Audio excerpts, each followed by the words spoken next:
friends! Today, do you want to learn something awesome? Well, I'm here to tell you something great. Today we're going to be learning about the water cycle, or in different terms, the hydrologic cycle. So let me begin. But first, let me ask you something. What is a cycle?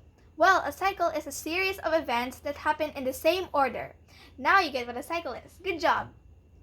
Now let me ask you another question before we start our topic. Have you ever drank a glass of water? Well, of course you did. But have you ever wondered where that water even came from? Well, I'm here to explain. And this is exactly what the water cycle is all about. Okay, so first, you know when it rains, right? It goes through the ground and sometimes flows into rivers or ponds. But when you see a puddle in your backyard and the next day you see it gone, you may be wondering why. Is it some sort of magic? Well, no, don't worry. It's nothing like that. It's actually something that's caused by the water cycle, which is pretty much another cycle in science that I'm here to explain for you. So first, we go through one phase, which is called evaporation, and it's basically when water droplets get heated up by the sun and it suddenly turns into water vapor and goes up through the air. Do you want to learn and it turns into clouds up there? Yeah, which is the formation of clouds basically. But have you ever wondered what's a nice example of it? Well, I'm here to tell you. It's about all you need is a glass, basically a mirror or a window, and just blow into it.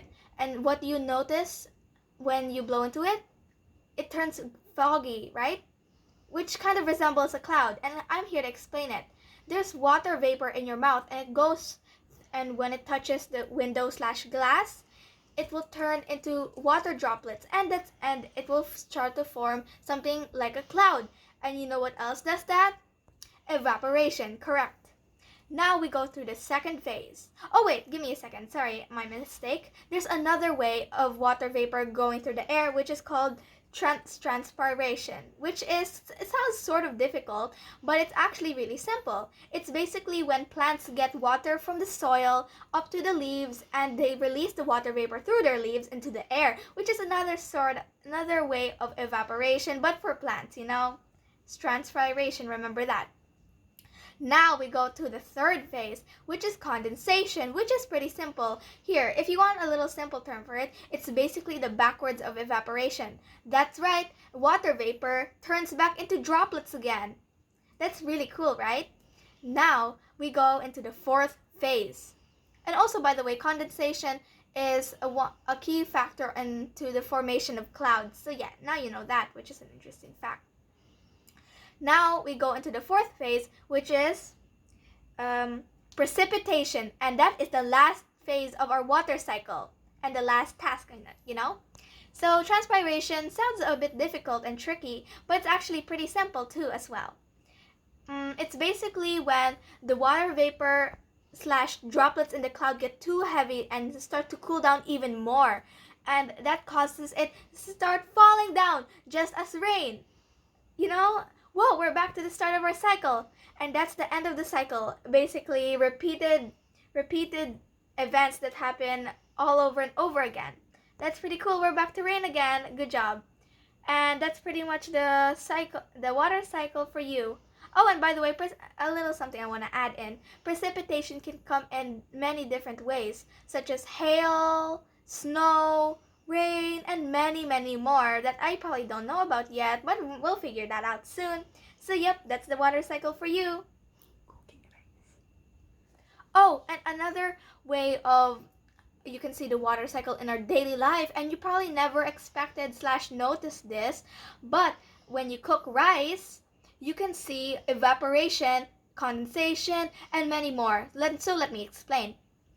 So evaporation happens when the water starts to get heated up by the heat from the rice cooker and it starts to evaporate and go through the lid. Then condensation happens when the water gets too heavy at the top, and then precipitation happens where the water droplets fall back down, and yup, that's the water cycle for you at home.